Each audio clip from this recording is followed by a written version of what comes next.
PCOS বা polycystic ovarian সিনড্রোমে aesthetic ট্রিটমেন্টের ভূমিকা। পিসিওস বা পলিসিস্টিক ওভারিয়ান সিনড্রোম একটা বড় সমস্যা বিশ্বজুড়ে। প্রতি 10 জন মহিলার একজনের কিন্তু পিসিওস আছে। পিসিওস হলে কি হয়? এক হচ্ছে পলিসিস্টিক ওভারিয়ান সিনড্রোমে ওভারিতে কিছু সিস্ট তৈরি হয়। কারো কারো ক্ষেত্রে এগুলো তেমন কোনো ভূমিকা নেই, কারো কারো ক্ষেত্রে এটা বেশ বড় সমস্যা তৈরি করে। বিশেষ করে হরমোনাল ইমব্যালেন্সের লেভেল যত জটিল হবে সমস্যাগুলো তত জটিল আকার ধারণ করবে। ইনফার্টিলিটি জিনিসটা কিন্তু আমরা চোখে দেখি না, কিন্তু চোখে যেগুলো দেখি সেগুলো হচ্ছে ব্রণ বেড়ে যাওয়া, লোম আসা, অবাঞ্ছিত, সেটা মুখে হতে পারে, শরীরে হতে পারে, মাথার চুল কমে যাওয়া, মুটিয়ে যাওয়া, তার বিষণ্ণতা আসা, চেহারা একটা কালচে মলিন ভাব আসা, এগুলো। সুতরাং সিমটমগুলো শুনেই বুঝতে পারছেন সমাধানগুলো অ্যাস্থেটিক্সই অনেক বেশি দিতে পারে।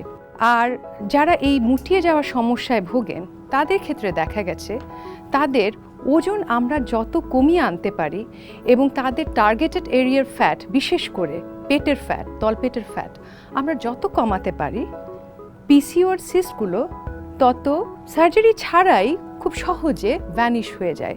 পিসিওতে লাইফস্টাইল মডিফিকেশন একটা খুব ইম্পর্ট্যান্ট ইস্যু। দেখা গেছে যে যারা ডিপ্রেশনে ভোগেন বা পিসিও নিয়ে যারা অনেক দুশ্চিন্তায় আছেন তাদের ক্ষেত্রে তাদের জীবনযাত্রার নিয়ন্ত্রণ, তাদের মান নিয়ন্ত্রণ এগুলো করলে পিসিও খুব সহজেই সমাধান দেওয়া যায়।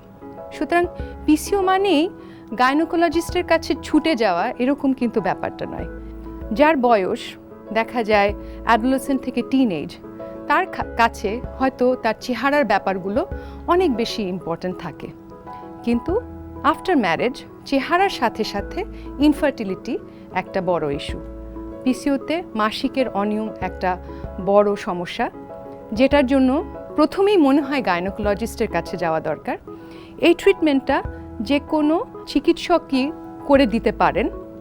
আর অ্যাস্থেটিক ট্রিটমেন্টে আসলে যেটা আমরা করি, হরমোন সহ আমরা পিসিওর অ্যাস্থেটিক ট্রিটমেন্টগুলো পাশাপাশি করে থাকি। এজন্য পিসিওতে যারা ভুগছেন তাদেরকে আমি বলবো এটা নিয়ে অযথা ডিপ্রেশনে না ভুগে আপনি এগিয়ে আসুন এটা চিকিৎসার জন্য।